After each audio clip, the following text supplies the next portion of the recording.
ঈদের দিন শয়তান যে ছাড়া পেয়েছে এটা বোঝার জন্য রাস্তাঘাটে বের হলেই হয় নাকি?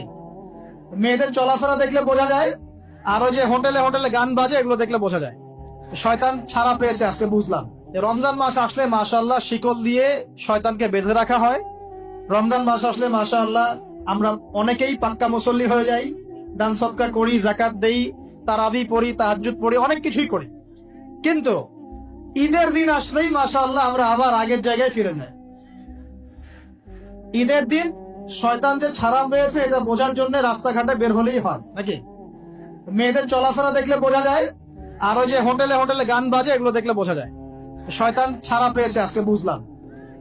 তো এখানে সবচেয়ে বড় শিক্ষাটা হলো রমজান মাসের এই যে শিক্ষাগুলো, ত্যাগের মহিমা, জুলুমের বিরুদ্ধে দাঁড়িয়ে যাওয়া, কোরআনের হক আদায় করা, জাতির উত্থান, বড় বড় অনেক কথা বললাম। এই শিক্ষাগুলোকে সারা বছর ধরে রাখাটাই হলো রমাদানের সবচেয়ে বড় চ্যালেঞ্জ। আমরা পারবো কিনা ইনশাআল্লাহ?